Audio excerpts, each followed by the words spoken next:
अंदर आ जाइए, मुझे आपको घर छोड़ने दीजिए। एक अकेली माँ ने बारिश में एक बुजुर्ग आदमी की मदद की। अगले दिन उसका बेटा आया। बारिश मूसलाधार हो रही थी। विंडशील्ड पर किसी चेतावनी की तरह जोर जोर से थपेड़े मार रही थी। सड़क की रोशनी बारिश में धुंधली हो गई थी और अनन्या ने धुंधले शीशे के माध्यम से देखने की कोशिश की। उसकी पुरानी कार हर मोड़ पर चरमरा रही थी।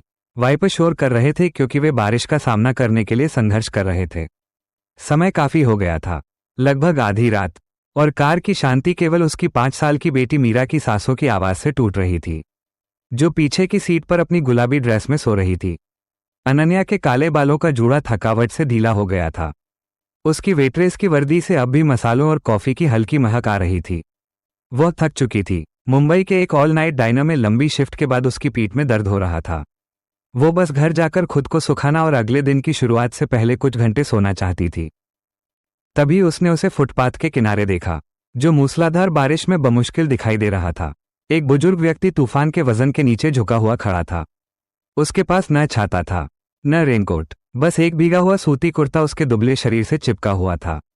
एक हाथ संतुलन के लिए लैंप पोस्ट को पकड़े हुए था और दूसरा हाथ कांप रहा था जब वो एक फोन को देख रहा था, जो स्पष्ट रूप से बंद था। अनन्या ने गाड़ी की रफ्तार कम की। वह हिचकिचाई। शहर का यह हिस्सा शांत था, लेकिन अनजान नहीं था। फिर भी आधी रात को अजनबियों की मदद करना कुछ ऐसा था जिसके बारे में दुनिया ने उसे सावधान रहना सिखाया था। उसके हाथ स्टीयरिंग व्हील पर कस गए, लेकिन फिर उसने उसके कंधों को कांपते हुए देखा। ठंड से नहीं, हालांकि वो जम रहा था, बल्कि थकान और शायद डर से। अनन्या ने धीरे से आह भरी और कार किनारे लगा दी। उसने खिड़की का शीशा आधा नीचे किया। ठंडी बारिश तुरंत अंदर आ गई। क्या आप ठीक हैं? उसने आवाज दी। वह आदमी धीरे से मुड़ा। उसकी आवाज शांत थी। मैं रास्ता भटक गया हूं। मेरा फोन बंद हो गया। मुझे लगा कि मैं पहुंच जाऊंगा, लेकिन अब मैं उतना जवान नहीं रहा। अनन्या ने उसे गौर से देखा। उसके कपड़े भीगे हुए थे, जूते कीचड़ में सने थे, लेकिन उनके व्यक्तित्व में एक गरिमा थी। वह केवल बूढ़े नहीं, बल्कि विनम्र और खोए हुए लग रहे थे। उसने झुककर दरवाजा खोला और सिर हिलाया। अंदर आ जाइए, उसने धीरे से कहा। मैं आपको घर छोड़ देती हूँ। वो एक पल के लिए हिचकिचाए, फिर धन्यवाद के रूप में सिर हिलाते हुए उन्होंने दरवाजा खोला और सीट पर बैठ गए। अनन्या ने हीटर तेज कर दिया। उनके बीच की शांति केवल तूफान की आवाज से टूट रही थी जब तक कि वह आदमी फिर से नहीं बोला। आपको रुकने की जरूरत नहीं थी, मुझे पता है। अनन्या ने सड़क पर नजर रखते हुए जवाब दिया। लेकिन मैं किसी के दादाजी को बारिश में भीगते हुए छोड़कर नहीं जा सकती थी। इस बात पर वे थोड़ा मुस्कुराए। वेदांत, उन्होंने एक अंतराल के बाद कहा। मेरा नाम वेदांत है, अनन्या, उसने जवाब दिया। और पीछे सो रही यह सुंदर परी मीरा है? वेदांत थोड़ा मुड़े और चैन से सो रही छोटी बच्ची को देखकर मुस्कुराए। यह मुझे बहुत समय पहले के किसी की याद दिलाती है। वे कुछ ब्लॉक तक खामोशी में चलते रहे। फिर अनन्या ने उनका पता पूछा। जब उन्होंने पता बताया तो उसकी आंखें थोड़ी फैल गईं। ये शहर के सबसे अमीर इलाकों में से एक था।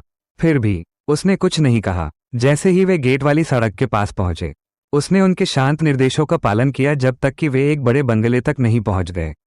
बारिश अभी रुकी नहीं थी। अनन्या ने कार रोकी। सीढ़ियों के ठीक सामने एक बड़ा गड्ढा बन गया था। वेदांत ने दरवाजा खोलने की कोशिश की। रुकिए, अनन्या ने धीरे से कहा।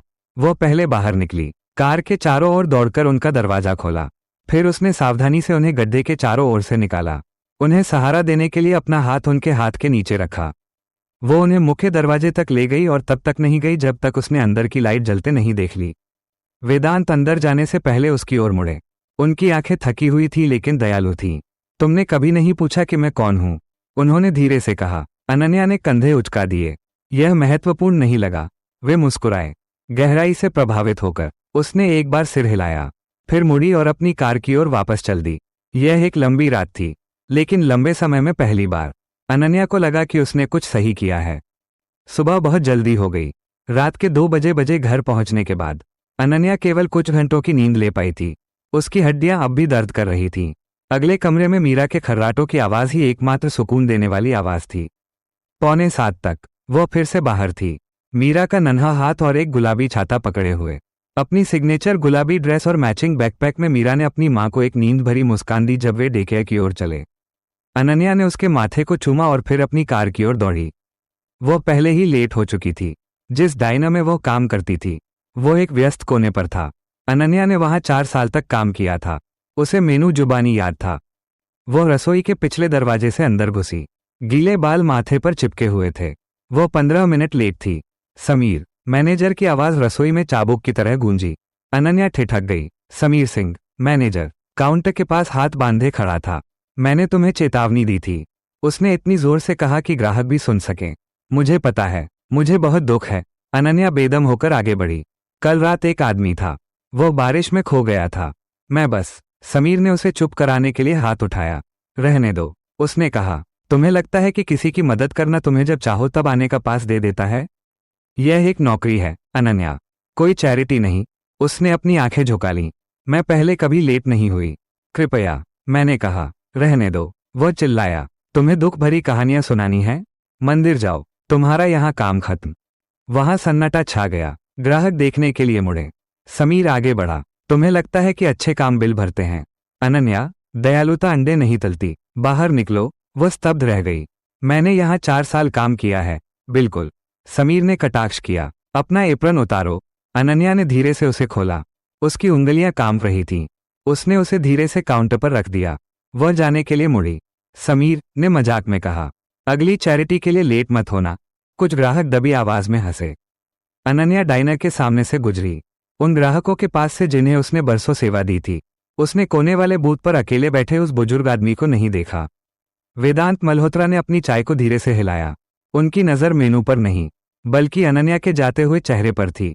बाहर, अनन्या डाइनर की छत के नीचे रुकी। उसने कल रात सही काम किया था। उसे यकीन था, लेकिन आज इसकी कीमत उसे अपनी नौकरी से चुकानी पड़ी। शीशे के पीछे से वेदांत ने अपना बटुआ निकाला।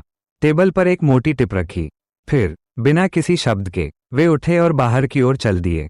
उनकी आंखें बारिश में उस महिला का पीछा कर रही थीं। कहानी अभी शुरू ही हुई थी। लगभग दोपहर का समय था जब दस्तक हुई।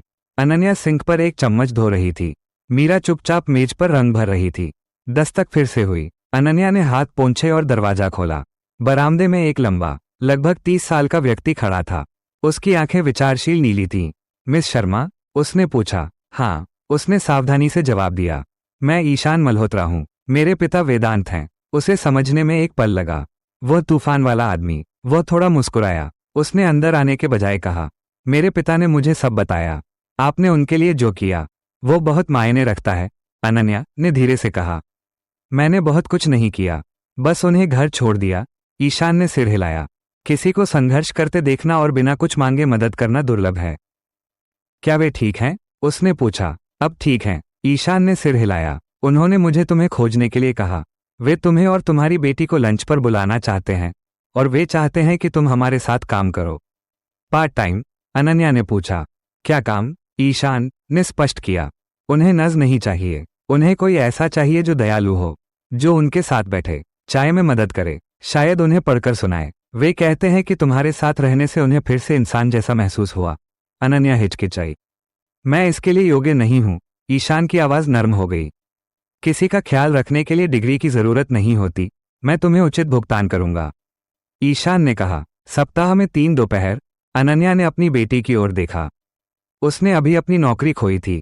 किराया देना था। उसने धीरे से सिर हिलाया। मैं कोशिश कर सकती हूँ। ईशान मुस्कुराया। धन्यवाद, वे बहुत खुश होंगे। उसने अनन्या को एक छोटा सा नोट थमाया, जो वेदांत की लिखावट में था। उसने इसे धीरे से पकड़ा। जैसे ही ईशान बरामदे से उतरा, वो एक बार फिर मुड़ा। तुमने उन्हें कुछ ऐसा दिया जो उन्होंने लंबे समय से महसूस नहीं किया था। उसने कहा, आशा।